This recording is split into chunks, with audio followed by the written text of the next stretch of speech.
Welcome in, everybody, to another edition of Warm Weather Fans, the Sun Belt podcast. I am your host, Brian Stone, once again joined this week by Matt Miguez, once again joined by Zeke Palermo. What's up, boys? It was a crazy week around the entire nation as far as college football went, and the Sun Belt was no exception. Honestly, the way that things went, all in all, I was actually very glad that Southern did not play on Saturday, personally.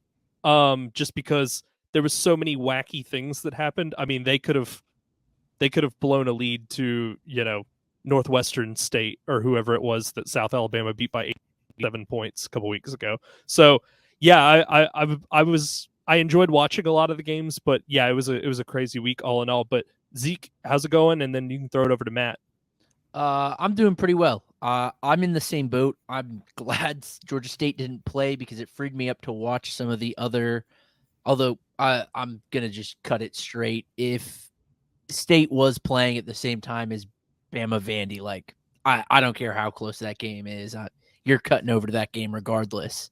But I got the opportunity to watch other Sun Belt games I normally wouldn't have had the opportunity to. I'm also flying high because I remembered that I can make my own chocolate milk. So I've had like 3 glasses of chocolate milk in the past hour, and I am, fellas, this is awesome. This is great. You're such a child. This is awesome. This guy. I'm doing well. As well as a Saints fan could be. After last night, now Derek Carr is going to miss multiple weeks with an oblique injury, which just add it to the novel that is the New Orleans Saints injury report. Today is the 6-year anniversary, though, of Drew Brees becoming the NFL's all-time passing yards leader, which that was a great day. In terms of college football, though, what a wild weekend! I mean, 5 teams in the top 11 get beat. If a college football playoff poll was coming out today, it would look absolutely wrecked. Just a really fun weekend, and this weekend might be even better. Zeke, I don't know if you're seeing the same thing. Matt is either very stoic or is doing ventriloquism because he has not moved in like 8 minutes. So, Matt, you might want to refresh your video there, bud, because he's also. It also looks like he's in the Matrix. Matt, usually you've got a pretty good lighting setup, but today everything is greenwashed. Yeah, I'm expecting like code to start falling. All right. Well, we'll start the discussion, and hopefully he can pop back in here and rejoin us. But yeah, it was very funny. It was like a Easter Island head was just talking to us. Yeah, Zeke, if you want to put him back on the thing, we can do. Okay. All right. Yeah, cool. we got him. So, all right, sweet. So let's start off with last Thursday's game. Not really a surprise the way that it headed. We all kind of saw this coming. Texas State, just walks over Troy. Troy just doesn't.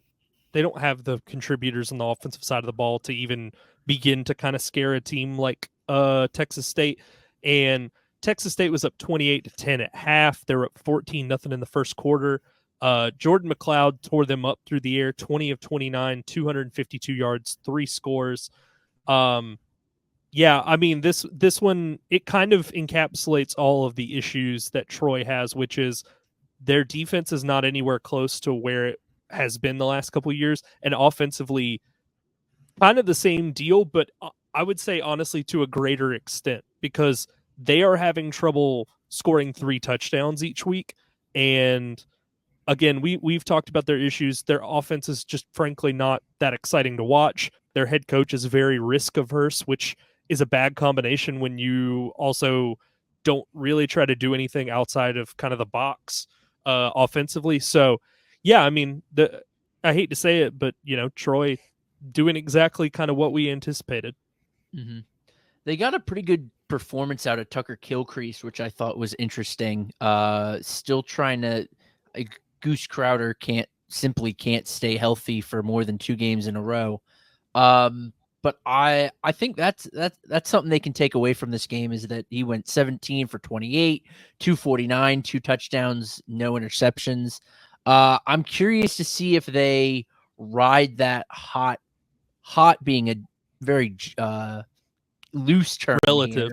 here. Relative, but I'm curious if they run that hand because I don't know what is Goose Crowder's a senior, isn't he? I believe so. Let me I I'll think check so. that. But I mean, at a certain point, you get to a point in the season. No, he's a junior. Okay. So there goes that argument. I don't know. Curious to see where this quarterback position goes, though, because Goose Crowder, again, has been unable to stay healthy for even 4 straight quarters, and Tucker Gilcrease had a pretty good game. That's what stood out to me from Troy's perspective watching this game on Thursday. Sure. Yeah, I mean, I thought it was a solid performance from Texas State for them to rebound after that loss to Sam Houston. And look, Troy is obviously not a great football team. I think we can all agree that they're even worse than we had them coming in. And look, that happens sometimes with new head coaches. It's going to take time for things to kind of get ironed out, get his players in, get them to buy into the culture, things of that nature. But yeah, I mean, a really solid performance on Texas State's part to get back into the win column and start Sunbelt play 1-0. Speaking to that kind of topic, Matt, that you brought up, getting his guys in there, I'm really interested to see kind of long term what that looks like at Troy, because again, you come from a place in Notre Dame where you're competing for the cream of the crop in college football recruit wise, and Troy, I mean, you just don't frankly have that leeway. So I think that goes back to the scheme, concern I have a little bit is, if he wants to run something similar to what he ran at Notre Dame, you want a dominant offensive line, a really strong running game, all of those sorts of things. Are those things, kind of attainable without kind of having to find the diamonds in the rough? Like, and you didn't have to really deal with that ever at Notre Dame. Like, you had NFL caliber players on the offensive line and at running back and like tight end and all of that. So I don't know. I frankly, like Zeke, I do agree. I kind of want to see what happens with the quarterback position this year, but I wouldn't be shocked if we came into next season and their quarterback room was just completely brand new. Yeah. Like, none of these guys seem like they can be difference makers long term. And I think you just need somebody more dynamic, frankly. Like, all of these guys are kind of built out of the same type of mold, and none of them really pop. Like, when you watch them, they're just kind of like, yeah, they're like, those stereotypical, run, pass offenses where it's 2 runs and then it's a play action on third down, and, rarely it hits, but there's no real variety. That none of these guys are like that dynamic of players. So I wouldn't be surprised if this was one of those things where, like Marshall did, where all of a sudden, one of these guys is still on the team and he's like the 3rd string quarterback at that point. And we try to find somebody in the portal, or we get like a early enrollee or somebody to come on and figure it out at the quarterback spot. But I mean, do we have anything else on Texas State? I mean, it was a good performance, but again, they're beating a team that's currently in the kind of the doldrums of the Sun Belt. So cool. We talked about it right before this news came out, but Texas State ultimately not moving to the Mountain West, and we all kind of kissed them goodbye. Well, they haven't ruled out moving to the Pac-12 if that's an option. So that's still potentially on the table. It's more like the way that I read their whatever news piece or release or whatever they sent to reporters was, hey, if Pac-12 wants to come calling, we're definitely going to listen, but the Mountain West just doesn't seem like a fit. And I'm like, that kind of was the highlight of all of the concerns that we talked about last week, but it sounds like they're very still open going out west if the Pac-12 comes a calling. So they're not a lock to stick around yet. But it's looking less and less likely kind of by the day, because the Pac-12 has kind of moved quickly to grab a lot of those Mountain West schools, the ones that have been kind of the cream of the crop, But if we're good on this, then we can move on. Texas State is now 3-2 with the victory. 1-0 in Sunbelt play. Troy is now 1-5 and is 0-2 in the conference. Let's get to Saturday's games. Marshall beats the crap out of App State. App State has been outscored the last 8 quarters 100-51. So they are getting beat by an average of 25 points per game the last 2 games. Matt, I know you talked about the kind of situation in Boone and, the Hurricane Helene and like all of that sort of stuff. But with each one of these types of games, it just feels like people are just are getting louder and louder, being like, we understand all of the outside stuff, but Shawn Clark's got to go at the end of the day. Yeah, look, this was not a great performance by any means from App State. I mean, in the first quarter, you only put up 3 points. In the third quarter, you only put up 7. I mean, you did a nice job to hang in there late, but the 21 points you gave up in the second quarter was kind of the nail in the coffin early on. Look, I'm willing to continue to give App State the benefit of the doubt for another week. Because, again, I agree, this was not a great performance, and this is not the standard that App State is used to. And I will say that Shawn Clark's in trouble. He's in a lot of trouble. Now, if they come down to Lafayette and have another performance like this where they just kind of look lackadaisical, they put up a couple points because they've got weapons, because they do. They've got a wealth of weapons. And they lose, by 15, 17 points, then I'm going to sound the alarm because that would be now 3 in a row. Mm-hmm. That doesn't happen by accident. But yeah, clearly everything that's going on there, their minds are clearly in another place. So like I said, willing to give them the benefit of the doubt one more week. But yeah, App State's in a really tough spot right now. So Zeke, I just had like 2 cents I just kind of wanted to put in, and I tweeted this the other day kind of as a joke, but it's not a joke. App State is now getting the full. Their defensive coordinator's name is Scott Sloan. They're getting the full Scott Sloan defensive experience here because he was previously the defensive coordinator at Georgia Southern before he went back to App. This scheme, when it works and you're getting pressure consistently, it looks great. There's no, 10 out of 10, no notes. When you don't get pressure, this scheme is very tough on the safeties.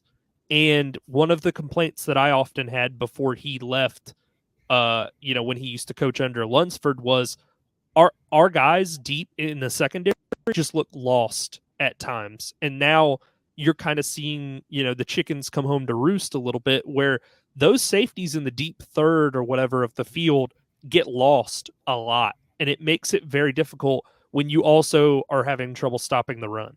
But I'm going to go ahead and let you go. Well, I was curious, Brian, because you have been ringing the Braylon Braxton bell for a couple weeks now. They finally give him the reins. Only 14 pass attempts, completed 8 of those, so pretty solid efficiency, but a big deviation from what Marshall has done offensively. They let Braxton instead just kind of run the whole game. He led the team both teams in rushing yards and in carries. This is a big win for you. You've been on this boat for several weeks now. Do you guys think they stick with this? Because I can't put it past Marshall to not just try Stone Earl next week. I think it would be a huge mistake if they went away from this. He's been the most dynamic player at the quarterback spot that they've had in a minute. I don't even know who else would be in contention for that, but he just gives them a different element that the other quarterbacks on the roster, whether it be Earl or Pennington or whoever, they just don't have the mobility and the kind of the playmaking freelancing ability that Braylon Braxton has. Here's the thing, like, I think AJ Turner, their running back, is pretty talented, and I've kind of been I haven't said it on this show, but I've kind of been surprised they've been reticent to give him more volume just because of how efficient he's been. But when you have a lack of kind of receiving talent that Marshall does a little bit, excuse me, it makes it a little more difficult to stomach, hey, we're just not going to play Braylon Braxton because you need a dual threat guy who can do a bunch of stuff and extend plays, wait for these receivers that, frankly aren't top of the line, Sunbelt type talents. You need time for them to get open because they're not going to win one-on-one like you would want a regular receiver to. So you need as much help as you could possibly get. And so after I saw him play, I can't remember who they played. It was like the second game of the season. It was like all of them kind of got some run. He looked like the best by far, and then they were like right back to Stone Earl. So I don't know, but I think he would, Charles Huff, if he really wants to keep his job, and it seems like he wants to, I think he would be foolish to go away from Braxton a second time because he's already done it once. So right. Yeah, no, I would agree with that. Yeah, I just wanted to hear your spiel on that because I know you were itching to talk about it. Well, I just think like you have to, at a certain point, you have to do something different. If the thing you've been doing is not working, what's the definition of insanity? It's doing the same thing over and over again and expecting different results. And pocket passer, 5-step drop guys that they've brought in under Huff, I mean, frankly, just haven't really panned out except for that one season that they had 9 wins. So you just have to do something different.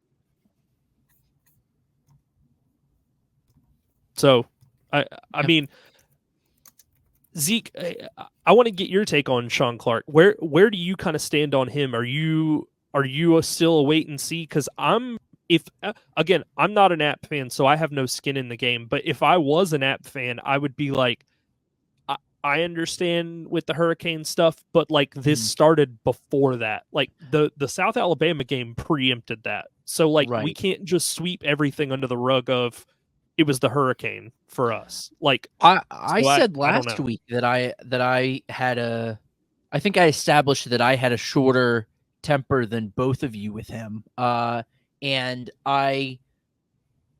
I think to this point about like the hurricane and the, totality of the circumstances, you had the game against Liberty canceled.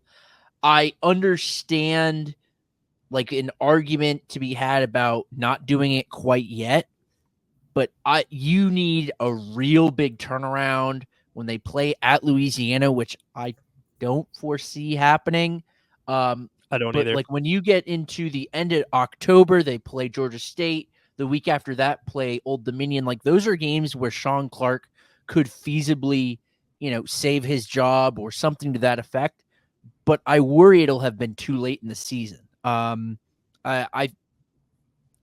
This is a gut call. I have no source on this, but I get the sense that they're just waiting for a loss to Louisiana to cut him loose, which is a shame. Shawn Clark's one of the best coaches in the Sun Belt. From a historic perspective, at the very least, say what you want about him actively.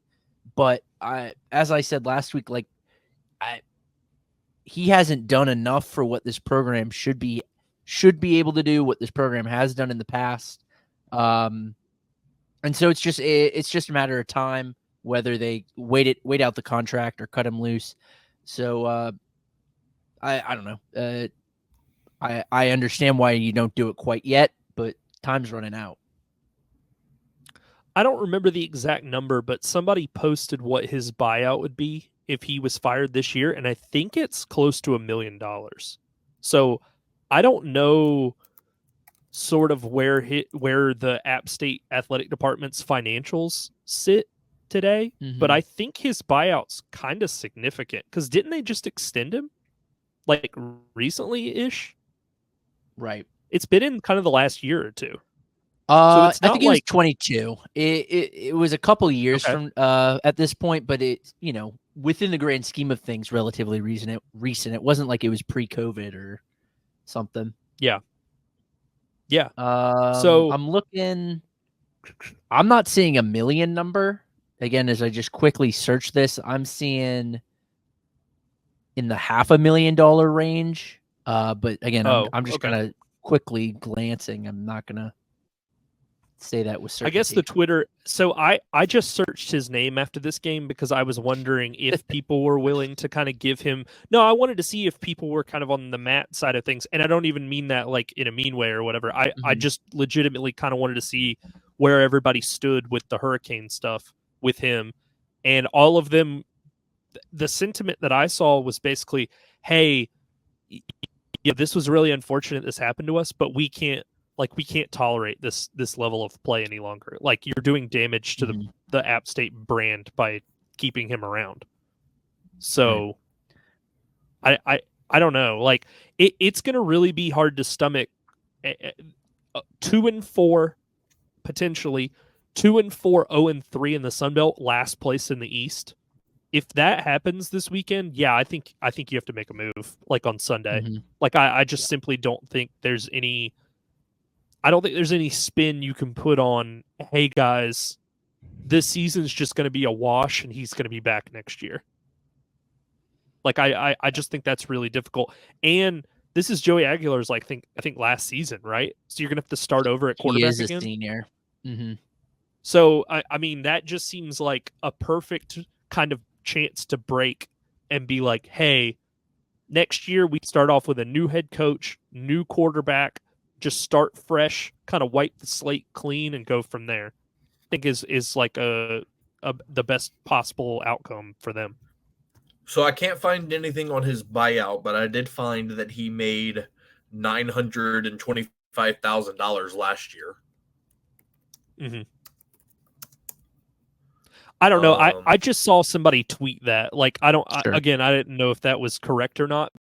But like I honestly wasn't going to go digging. I wasn't going to FOIA the state of North Carolina to try to figure out what his contract looked like. So I was just like, I'll take this for it. Like he tweeted it.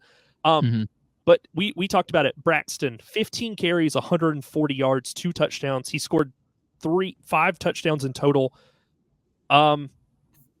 Yeah, I mean, it was 28-17 at half, and I was like, yeah, this is going to be another, kind of South Alabama type performance. And what happened? And I know I brought up the thing with Sloan. What has happened to their defense? Like, it's one thing for the offense to just not click. It's another to allow like 50 points every week.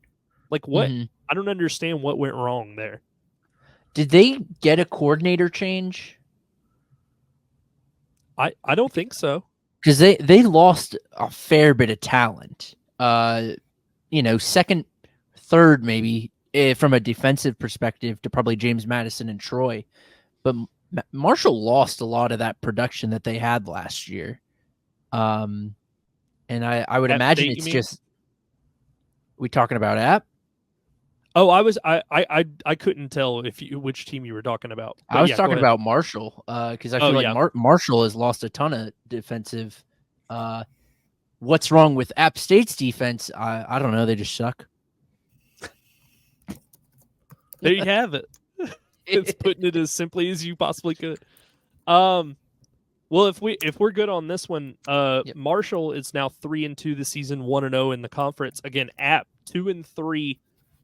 0-2 in conference play and was the presumptive favorite to win the East and now is in last place in the East. Matt just put it in our private chat. His buyout is $500,000 before January. In 2025, I think they'd be crazy to let him survive to 2025. I think that would be let's just let him sink this ship totally type situation, especially bringing in a new quarterback after Aguilar. So let me rephrase. January of 2025. But even that, you missed the early signing day period. So true. all of those guys get freed up to transfer, right? If that happens. Yeah, that's a fair point. So I think you benefit from making a move.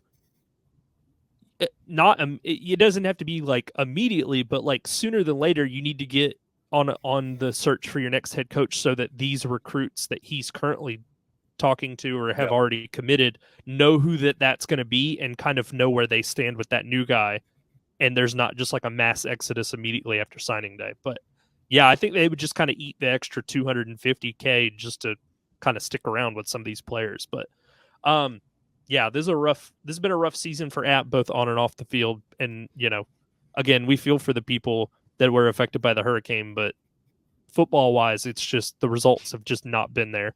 All right, getting into this next one. Coastal holds off Old Dominion. Old Dominion tried to rally late, but Coastal held off 45-37. Ethan Vasco, again, showed up this week randomly, and next week he'll be back to completing less than 50% of his passes. 19 of 26, threw for 367 and 3 scores. Wright, their receiver, 4 catches, 148 and a score. Yeah, this kind of Old Dominion put up a nice fight, but this is kind of what we talked about last week, which is they get up, they kind of build, upset, and then they just go right back to square one. And later in the season, they'll find another team to upset. But this is what they do. They get up for like 1 or 2 games a season, and then the rest of them are just kind of whatever performances. So yeah, defensively, they just have a lot of issues once again. They got up for this one as well. I mean, they were step for step with Coastal really the whole game. They just kind of missed out on a touchdown. Coastal scored 2 in the third. They only scored once, they being Old Dominion here. This was maybe the best, despite the loss. I would say this is the most legitimate offensive performance we've seen from Old Dominion. I've been, we've all said that this team just kind of picks points out of thin air, short drives. The yardage doesn't typically match the touchdown numbers, which is typically a good barometer of whether your success is sustainable. This is the first time I've looked at an Old Dominion game and said, shoot, they actually played pretty well, at least from an offensive perspective. They let, as you allured to, the Cinderella, fairly godmother strikes 12 Ethan Vasco to have an excellent game, but he's just going to do that every other week. I think Old Dominion should be really happy about this. They're 1-4 and, bottom of the Sun Belt or of the East, ahead of only the disappointing App. But they played pretty well, and that shocked me.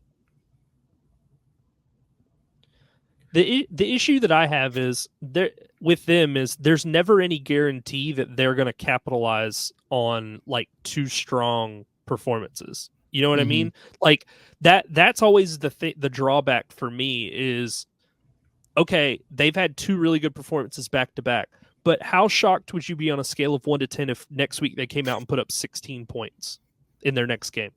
Like I wouldn't be shocked at all. That feels more likely than not.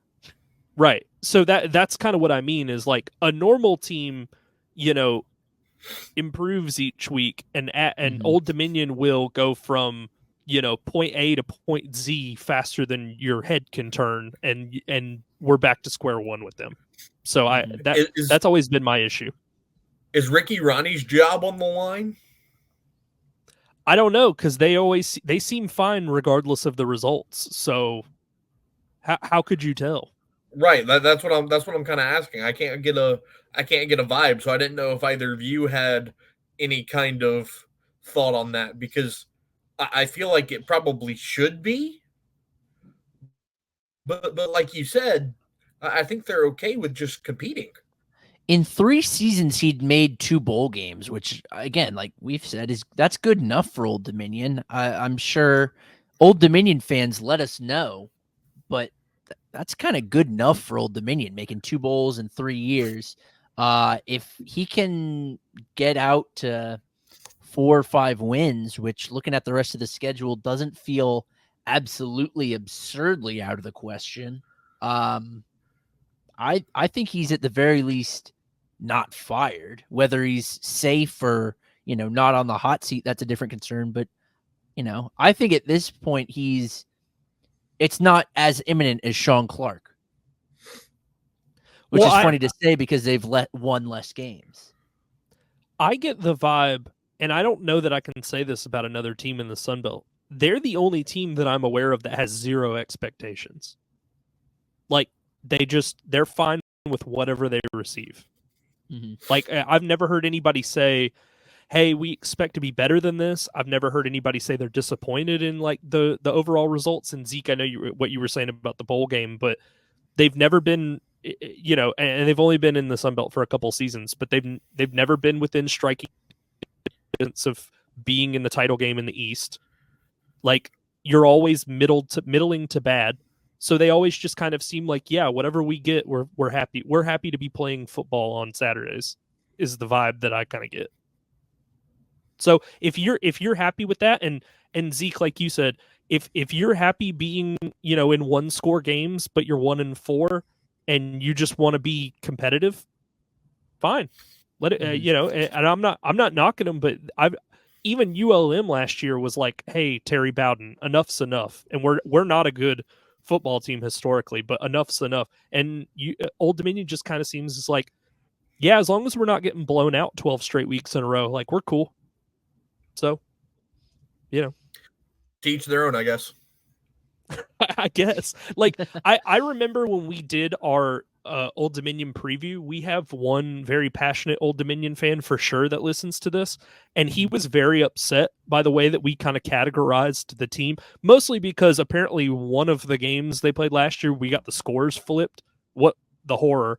But it was just like, he was very upset about that, and then he was like, we're in all these 1-score games, and I was just kind of like, yeah, dude, if you're cool with being in 1-score games and being, but you're ceiling 6-6, go for it.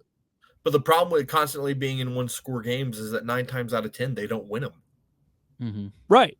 That was kind of the flaw in the logic that I saw, and I was just like, if you went 6-4 in 1-score games, then I mean, solid, good job. But like, if you're 2-8, 1-9, like, okay, figure out how to execute better down the stretch. I think being in 1-score games like that should not ever be a team's calling card. Well, like, because look at the actual good teams, like the legitimately good teams that played this week. Okay, Texas State won by 21. Marshall won by, what is that, 10, 15 points. Coastal, they're whatever. But it's like Louisiana won by 2 scores. So like the really good teams are being able to kind of close these games out. And Old Dominion, again, they're always in 1-score games, but 9 times out of 10, like Matt said, that doesn't fall their way. So if you just want to be competitive and you're fine with, 6-6 being your ceiling, fine. Like I'm not here to tell you to live differently. Since they were FBS, they joined Conference USA in 2014. Fellas, just throw me a guess how many more than 6 win seasons Old Dominion has had. 1. 0, right? 1. They went 10-3 in 2016. Other than that, no more than 6. Yeah. Yeah. So they're perfectly content with being a 500 program. That's fine. No beef. Fine. For a long time, ULM would have been fine being a 500 team. Of course. Like, they're playing a lot better this year, but they would have been like, oh, thank God we went 6-6. Like, but again, ODU just seems to be like, yeah, fine with us. And I'm like, all right, fine. Good for y'all. At one time, UL was there too. Yeah. I remember when I was a kid, if UL went 6-6.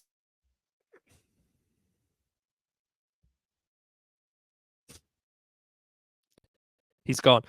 Okay, so closing that out, Coastal Carolina moves to 4-1 with the victory, 1-0 in the Sun Belt. Old Dominion is now 1-4 and 0-1 in the conference.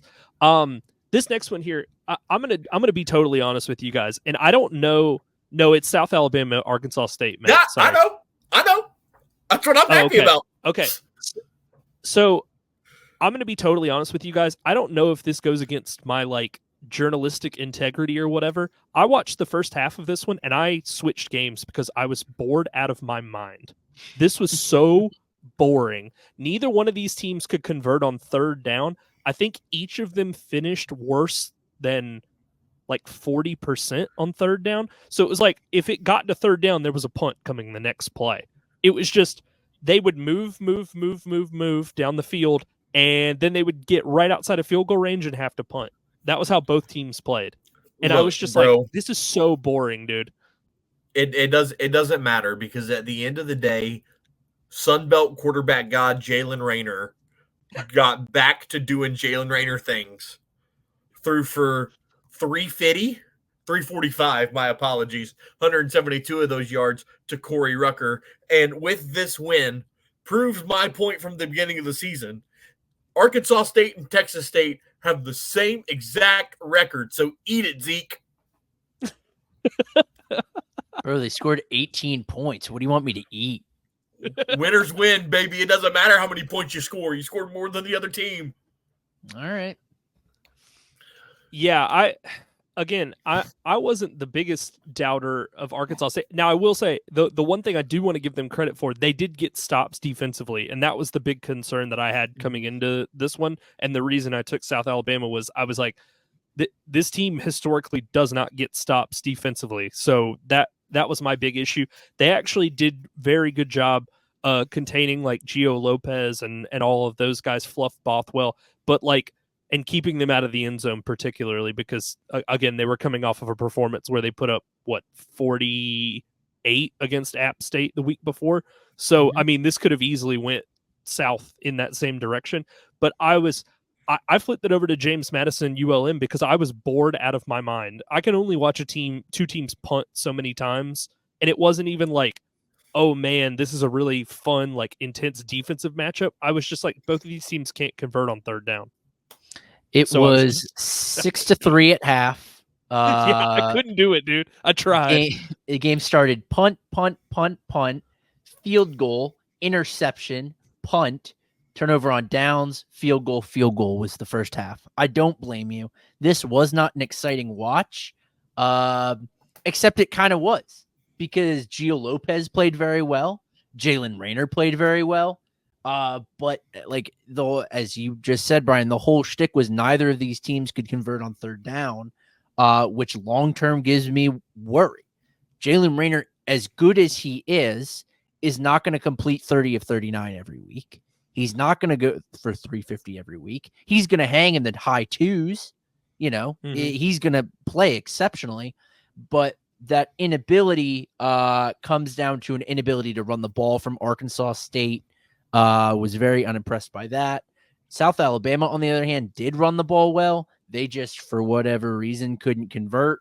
And ultimately, I was shocked South Alabama didn't win this game because I thought they played better than Arkansas State over the long run of this game. But I don't know. Inability to turn, third and shorts into first downs is going to kill both of these teams if they can't figure that out. Let me put this in perspective. If I was in a Saw movie and Jigsaw was like, hey, I'm going to torture you, just put this game on and force me to watch it. Like, I can't do it, dude. Like, it's one thing, again, I used to like watching the old, like, Steelers-Ravens games when they were both, like, huge, like, hard-hitting defenses. This was not that. This was just two teams that got to third down and couldn't do a thing. So I was just like, oh, God. And then I saw what the score of the next game we're going to talk about was, ULM James Madison, and I was like, ooh, I kind of want to flip over and see what's going on in that one. So I missed the end of this one because I was watching ULM try to throw that game away. Yeah, they did. Yeah.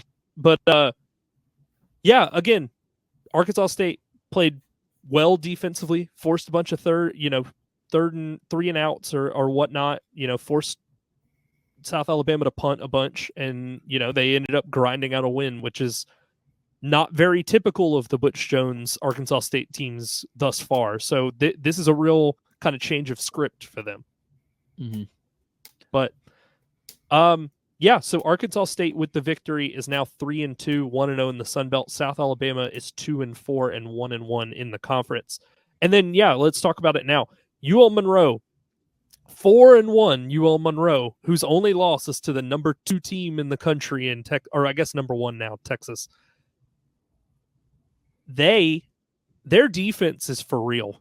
Like, the offense is not dynamic. Like, they really do have trouble like generating consistent like production either running or throwing the football. Like Arminta or General Booty or whoever they throw out there in quarterback, they really have trouble throwing the football. Like it's really tough to watch. But they run the ball well enough with like guys like Hardy, and I don't know who their defensive coordinator is, but he probably needs to be considered for like a head coaching job or something after this season. The way that they've played, they've been great on defense.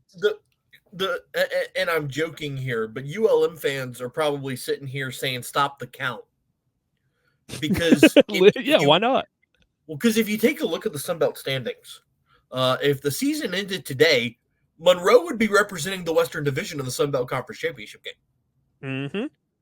They said stop the count. We're done. We're good. We've done it. Look, another. I'm not going to say really good, but look, I mean they did everything that you asked of them to, right? They fall behind 10-0. They score 14 points in the second quarter to make it 14-3. It's a stalemated third quarter, and then they get just enough done in the fourth to walk out with a 21-19 win. It's not pretty by any stretch of the imagination.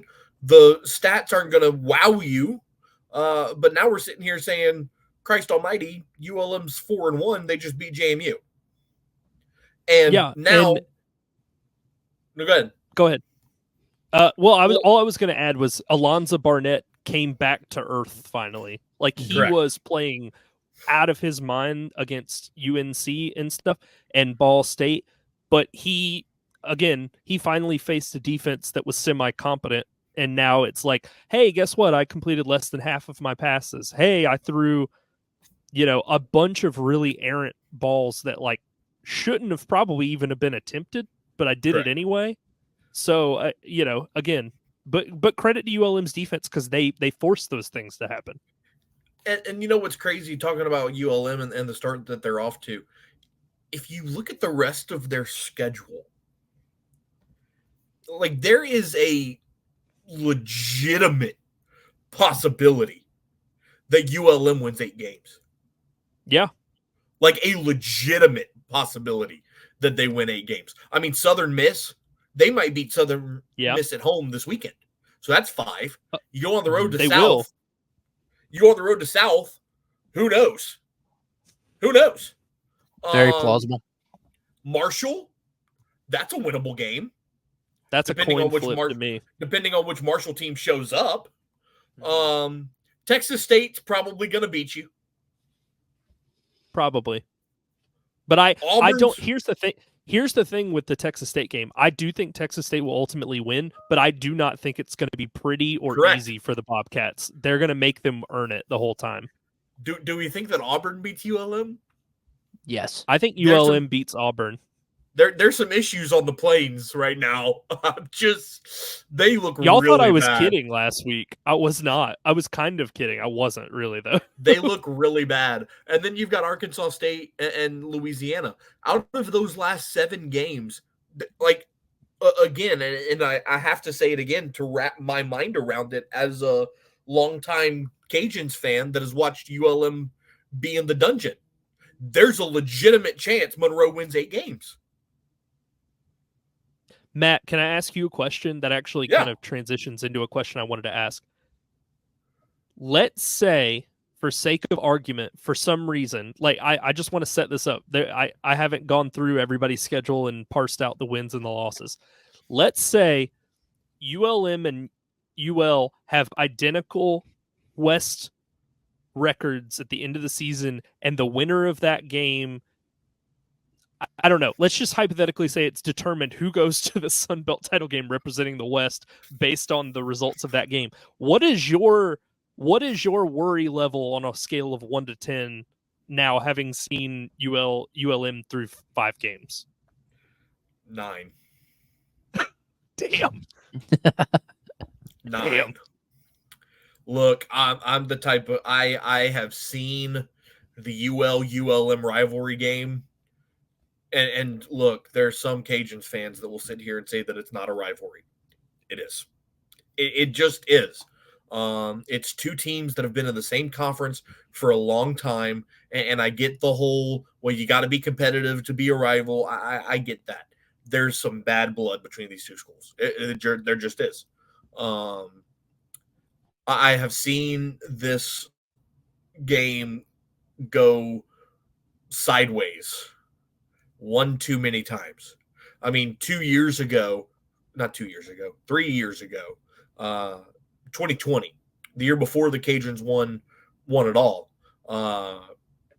If ULM doesn't miss a field goal as time expired, UL doesn't go to the Sun Belt Conference Championship game that year to play Coastal. Yep. Well, of course, that ends up getting canceled. But like, you don't go to the championship game if they don't miss a field goal at the end of the game. So we've been in this kind of situation before with ULM. But yeah, no, if it comes down to Monroe and Louisiana and the winner represents the West and it's in Monroe, I don't like that at all. What does this do to the your Sun Belt power rankings? Because James Madison last week was probably top of mine, and I don't think ULM overtakes them for that one spot.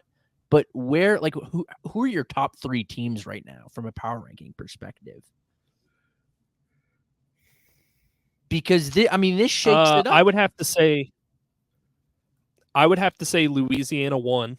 I would say James Madison 2. And then I would say ULM 3. Sure. Or you can flip those even because ULM has the head-to-head victory. Mm-hmm. But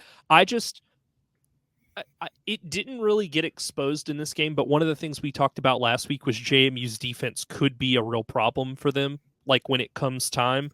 And they hadn't really been... Again, they let up 50 points to North Carolina. Like, they scored 70, and that was all pretty and fine and great and dandy. But in reality, people that were realistic about JMU's outlook, that had to be in the back of their mind, being like, hey, if Ball State was a more serious team that could actually convert some of these like 3rd and longs or whatever, or get to a 3rd and manageable, we could have been in some real trouble despite what the final score is of that game, because it got ugly because of how many drives JMU just scored like that. And now it's like you see, like, if ULM had a more talented offense, and frankly, offensively, they're kind of challenged. Like, Arminta is very limited in what he's able to throw as far as routes go, and like the timing just doesn't seem to quite be there. But if ULM had a better offense, I mean, I think this is like a 2-score victory, because JMU simply, they could not figure out where the pressure was coming from. When ULM decided to send blitzers, it was like, again, Alonzo Barnett's eyes look like the big like cartoon dog eyes. Like, he was like, oh shoot, they're bringing 5 again. Where are they coming from? There were guys that were delayed blitzers. There were guys that were coming and then dropping out, or looked like they were going to play defensive line and dropping into a zone. And he just seemed like lost. So like, again, their defensive coordinator crushed it. Now I do want to say, I brought this up before we started. They really tried their hardest to absolutely blow the end of this game, because ULM had a play. They had 4 minutes, I believe, to kill at the end of this one. So all they had to do was run the ball every opportunity that they had. And they kept getting, it was like penalty, negative run for yards, and then they would, convert or do something to keep the drive going. They decided to throw the ball at one point, and if JMU's defender, if the ball, it got reviewed and eventually overturned, but it was initially reviewed as ruled an interception. If the ball doesn't touch the ground, I think JMU gets the ball at like midfield with like 3 minutes left. And all they would have had to have done is drove down and kicked a field goal. So, like, ULM got bailed out by that, but defensively, they played great. They were doing some boneheaded stuff at the end of the game offensively. Mm-hmm. But yeah, I can't give them enough credit. I mean, this turnaround Bryant Vincent's put together has been nothing short of amazing, truly. How many wins did Bowden have in his first year? Was it 3? Did they reach 4? I think he peaked at 4. Yeah, I think their first season was like 2 or 3. Let's see. Under him.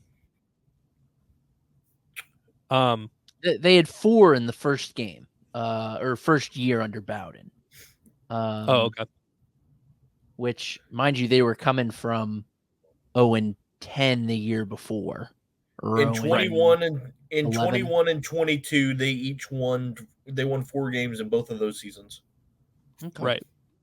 And then in 23, they went 2-10. That's when they fired him. Right. Okay. But it's again, I tweeted this from the at Warm Weather Fans on X. I tweeted this from our account.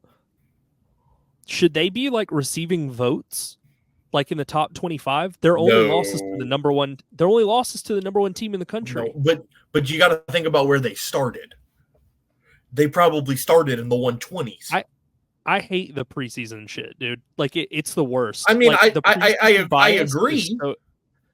I agree with you, but they haven't beaten anybody. They just beat an undefeated James Madison school. Yeah, but that school, James Madison, wasn't getting recognition. They were also receiving votes after last week.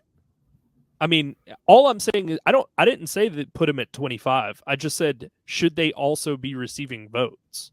And I think they should kind of be in that mix until they lose. Because if you say, hey, no, ULM can't be.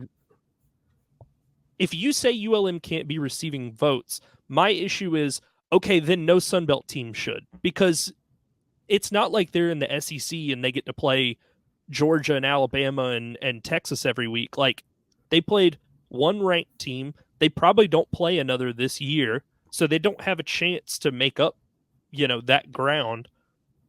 They were 4-0 I wasn't other sold than at losing to first. Texas. I wasn't sold at first, but looking at it, guess who's ranked number 17? A team whose only loss is to Oregon, a team I wasn't high on to start the year. And admittedly, they have the Heisman winner for sure, but it's Boise State. Who have they played?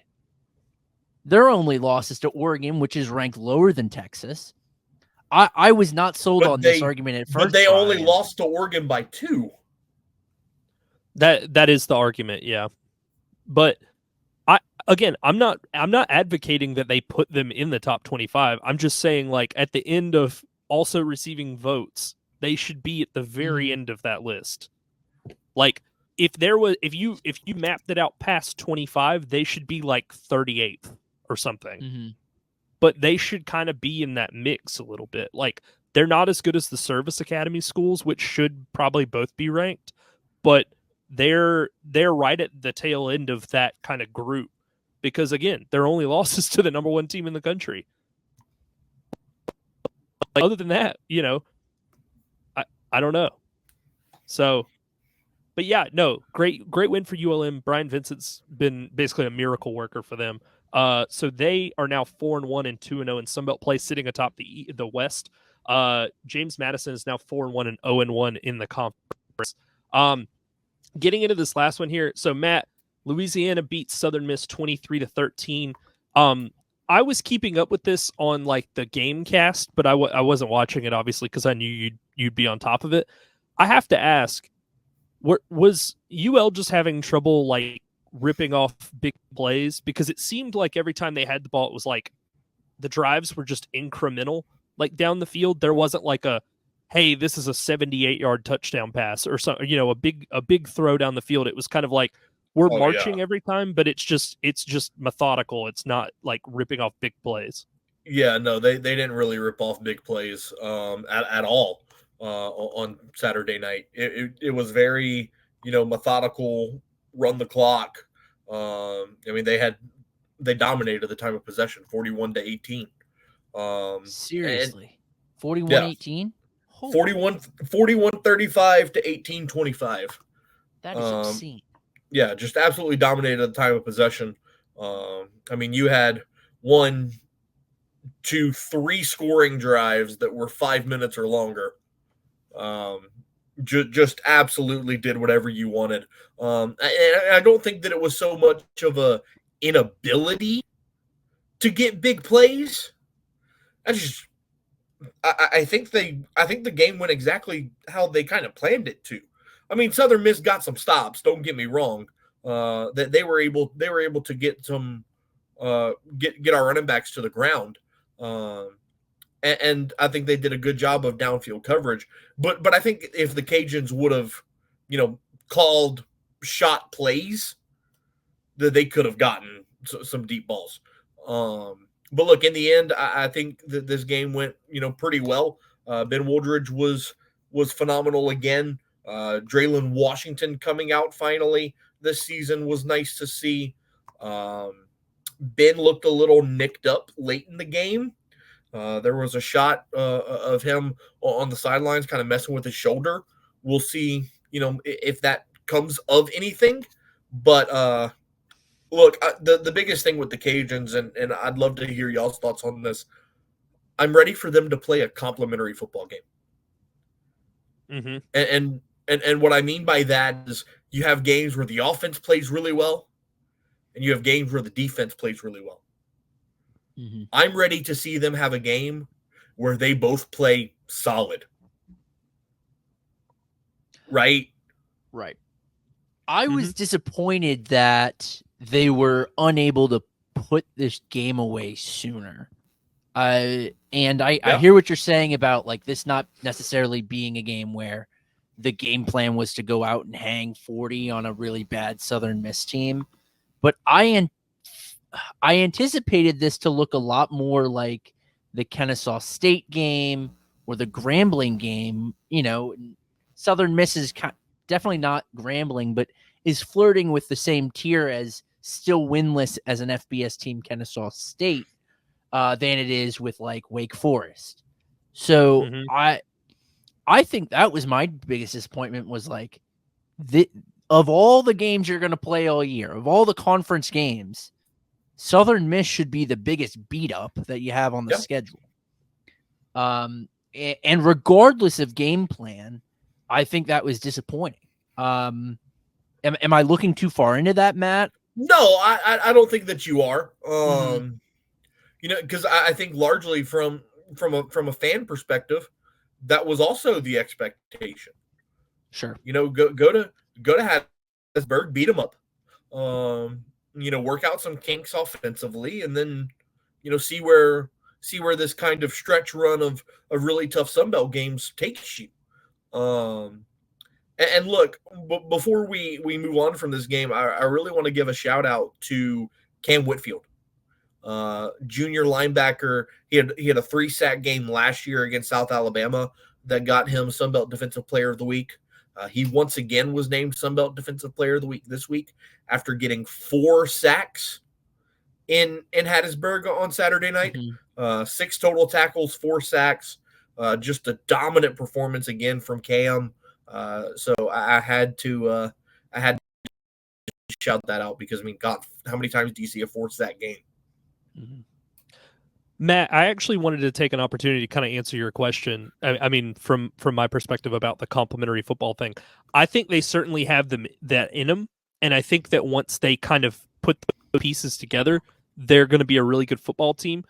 But I think it says a lot that despite not having those types of performances where both sides are playing well at the same time, that you're still able to win these types of games or, Wake Forest or whatever. I think that says a lot about the team. Yeah. Now, again, your only loss is to Tulane, which is nothing to hang your head about. They're a really good football team. So, yeah, if you put together a full performance, I think I think that makes them the favorites in the West as it sits today, because we've talked about Texas State's defensive woes. And I forgot to mention this when we talked about, did you guys hear Texas State's best defender, took a red shirt and is transferring? That was, he's pulling the same move that everybody else is.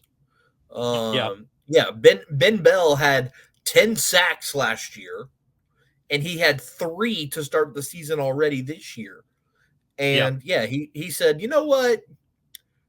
I'm gone. I'm going to go get a payday somewhere. Yeah, see ya.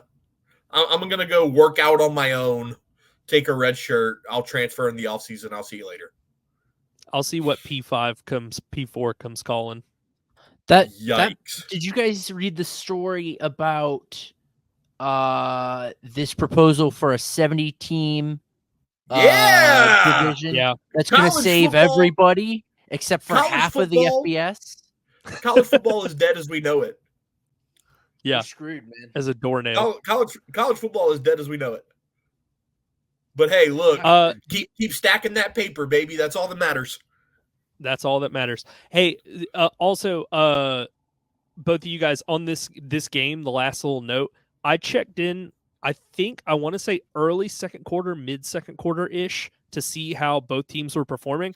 I think Tate Rodemaker had 8 yards passing, like midway through the second quarter. So that should kind of tell you why this game kind of went the way it did and why they only had the ball for like 18 minutes of the entire game. They literally couldn't complete a pass. I want to ask a serious question, and I know we're going to get to it when we preview this week's games. If Southern Miss loses to ULM, which we said a second ago seems very likely, is that the nail for Will Hall? Like, is he gone at that point, or like what's Southern Miss gonna like? What's their plan? What are they gonna do? You think they have a plan? Well, I mean that's a fair assessment. That's fair. I mean, I've been out on Will Hall before the season started. I've been of the opinion that anytime at the end of a season that you have to release a statement from the athletic department saying we expect better, but this guy will be back next year. You're right. You might as well go ahead and fire the guy now, because you're basically just delaying the inevitable. Or do you wait 3 more games, wait out the month of October, and then fire him at the bye week? Who knows? I don't think it really matters. If it hasn't happened now, I don't think it really matters. They're just going to pick it at random. They're spinning a wheel, and every week the don't fire section gets slimmer and slimmer, and every week they just spin it. And it's also not like, hey, this is a talented team that's underperforming. Like, this isn't App State. You know what I mean? Where you're like, the pieces are there on paper, but like just something seems disconnect. This is not a talented team at all. So like, even if you fire him and you bring in the interim, like, what are they going to do any differently? Is it even going to get better?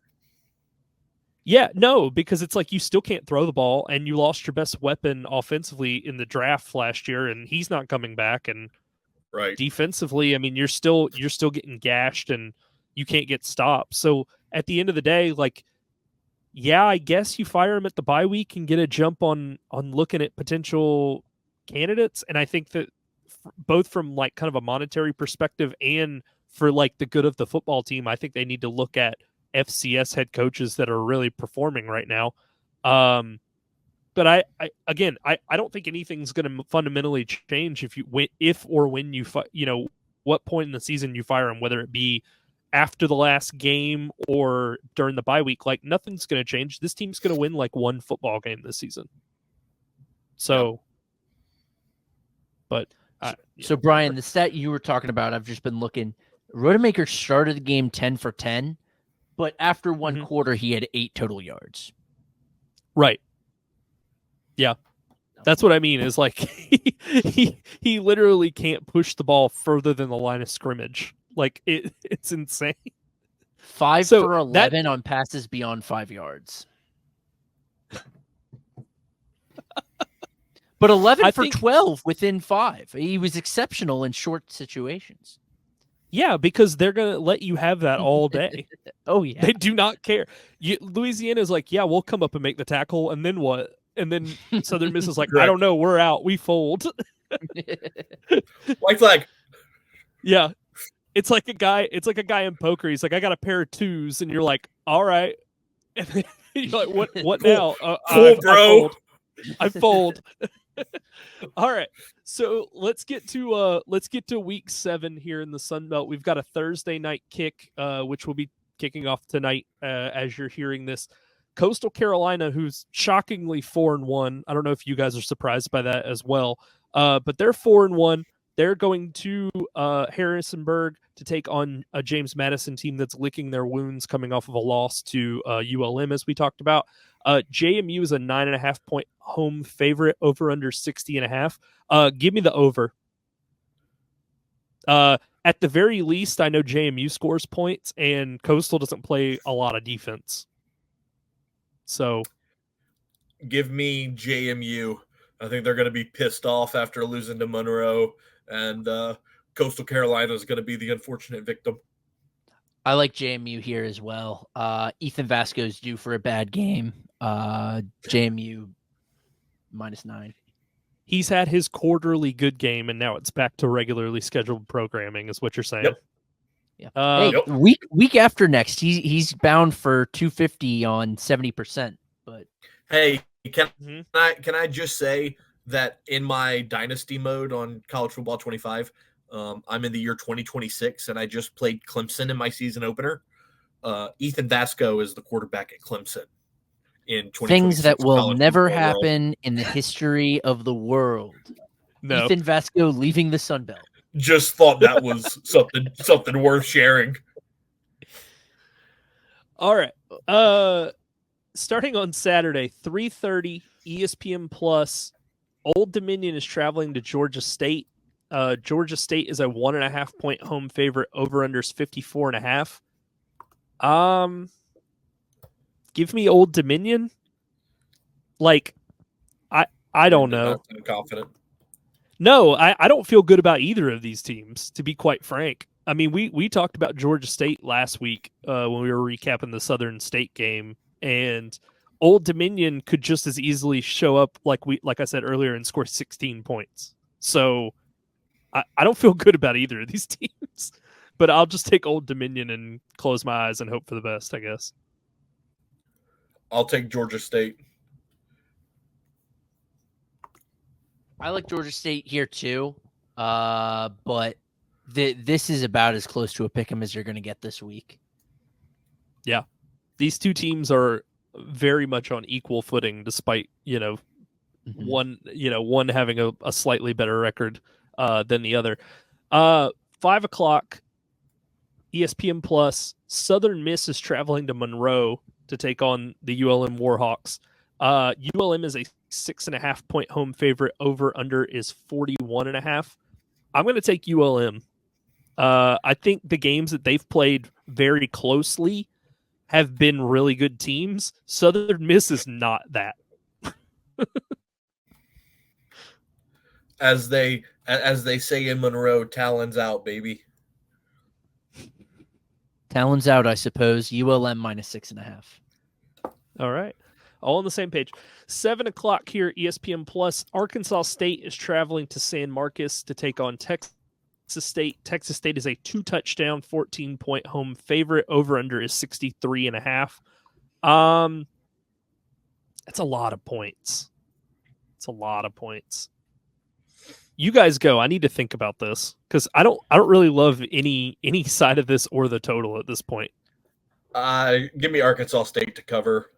I think 14 is just too high. Considering Texas State's defensive efficiencies or inefficiencies, I should say. I'm not going to say Arkansas State's going to win the game, but I think it's closer than 14 points. Can I say it's going to push? Texas State wins by exactly 14. This is a tough one. I think I'm going to take the under on this one. Both of these teams are more than capable of scoring their share of points in this game.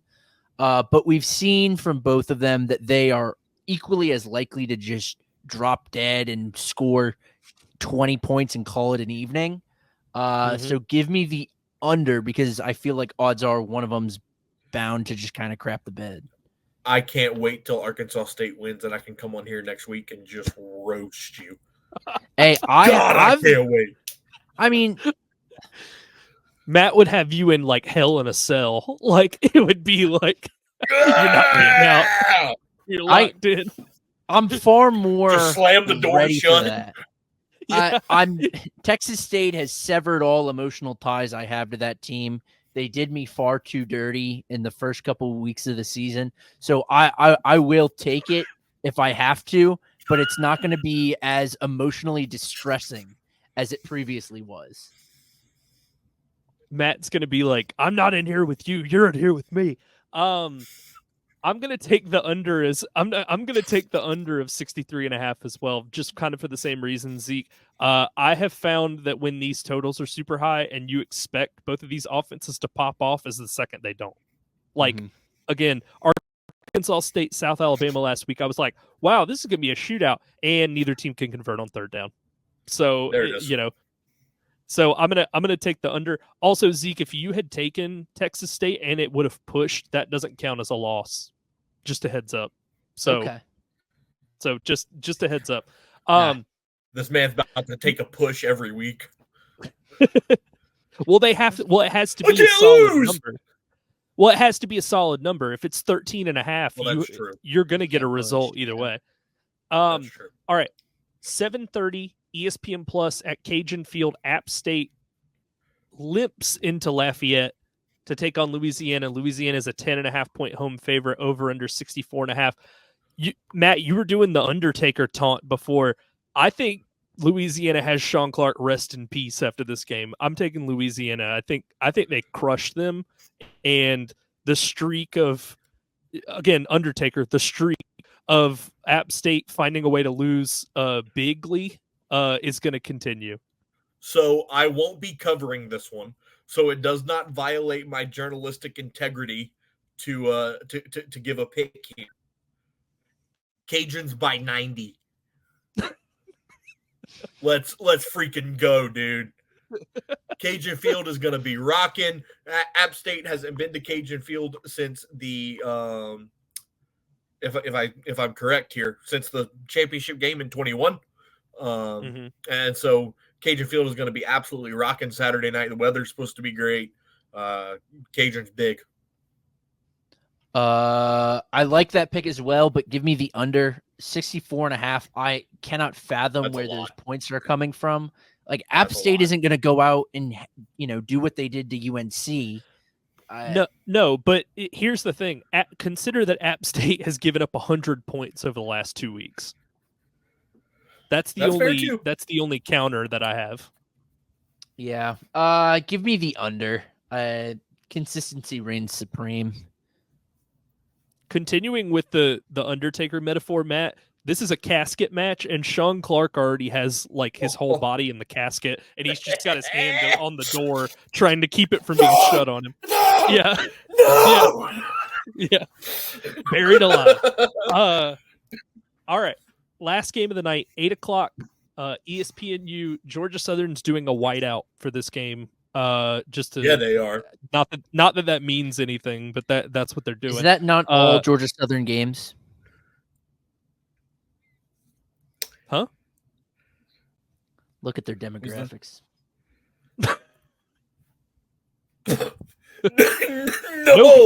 No comment. Oh, no comment. God. Was that too much? Can I excuse myself?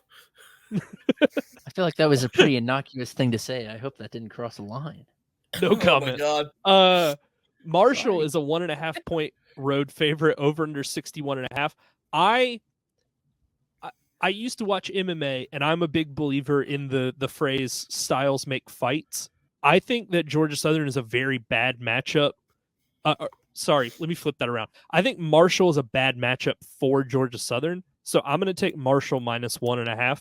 I think their ability to run the football, if Braylon Braxton starts, he's dynamic, and they already had issues with a running quarterback, and their not inability, but just straight up outright refusal to put a spy on a quarterback against Nevada. That is not going to fly if Georgia Southern just decides that Braylon Braxton gets to run when and where he chooses, like it did at Nevada. So I just think this is a really bad matchup, Georgia Southern wise. They can't defensively. They really have their issues, and we've talked about those. And it seems to change by the week whether they can't stop the run or can't stop the pass. So I think Marshall beats them despite the whiteout and whatever else they try to get up for. I just don't think they have it kind of in them at this point defensively to get any stops. So I'm taking Marshall. That shocks me. I was ready to give my pick as Southern to cover and win outright. And Brian, you're not the type of fan that's just going to always pick Southern, but for you to not pick Southern in this matchup has thrown me into a spiral. I felt pretty confident that Southern was going to maybe not beat up on a poor Marshall team, but I think there are distinct tiers between these two teams. So give me Marshall just because you just absolutely put me in a tailspin. I'll be the one oddball. Give me Georgia Southern. I think J.C. French has a big game here. Jalen White has another strong performance on the ground as well, like he did before the bye week. I'll take the Eagles. I'll say, Zeke, if I knew Stone Earl was starting for Marshall, I would have taken Southern and probably not even thought twice about it. Sure. But again, I watched the Nevada game and I literally tweeted, how many times are they going to let Nevada's quarterback just run free with no spy? And everybody responded to me, well, that's what happens when you don't have a real defensive coordinator. So I think that Georgia State lacked that dimension to their offense, especially Valliere. I don't remember how his name is pronounced, but he's not that dynamic with his feet. And so I think this gives Georgia Southern's defense another thing to think about, and they can't keep two thoughts in their head at the same time as far as what they want to do from a week-to-week basis. I don't think this is a good matchup for them, so I'm taking Marshall. Fair enough. That does it. That is the end of our slate here. We've talked about every game from last week. We've previewed the ones from this week. Guys, Matt, we'll start with you. Let everybody know where they can find you on socials, and then we'll kick it to Zeke and then over to me to close out. You can find me on all social media platforms at Miguez Matt. Looking forward to what's going to be an incredible weekend of college football. Red River rivalry, Ohio State, Oregon, LSU, Ole Miss, and then of course some great Sun Belt games like we touched on. So it should be an awesome weekend of college football. Yeah. I'm on Twitter as well at Zeke Palermo, ZekePalermo. I don't do a whole lot of fun stuff there. I'm bad at tweeting. I'd previously said and was then clowned for saying that I wanted to be funny on Twitter. I'm just not. I'm an unexciting follow. The guy's got a great TikTok though. Go follow him. Yeah, all right, man. A lot of I only noticed this when I signed the account, like the Warm Weather Fans account up. A lot of relationship TikToks for you, Zeke. I noticed. Oh, I don't know. Well, yeah. I'm not trying to blow your spot up. I'm just saying, like, a lot of relationship content on your feed. No, there's two. Hey. There's one really good, funny one, and then there's one Hawk to a girl. If you want to co-host, where we're looking for guests. Talk to a podcast, number 2 podcast in the country. Man knows his demographic. I'm gonna veto that. Demographic. All right, you can find the podcast on pretty much any social platform except Instagram. I didn't really see a reason to set up an Instagram for the same stuff we're posting on Twitter and TikTok, to be quite honest with you. So you can find us everywhere at Warm Weather Fans. If that pops up, then we're on there, and if not, so, too bad, so sad. You can email the show warmweatherfans@gmail.com. You can find me on X mostly at Watch the Stone. We will be back next week to talk about all of these Week 7 games and get into Week 8. This has been another edition of Warm Weather Fans.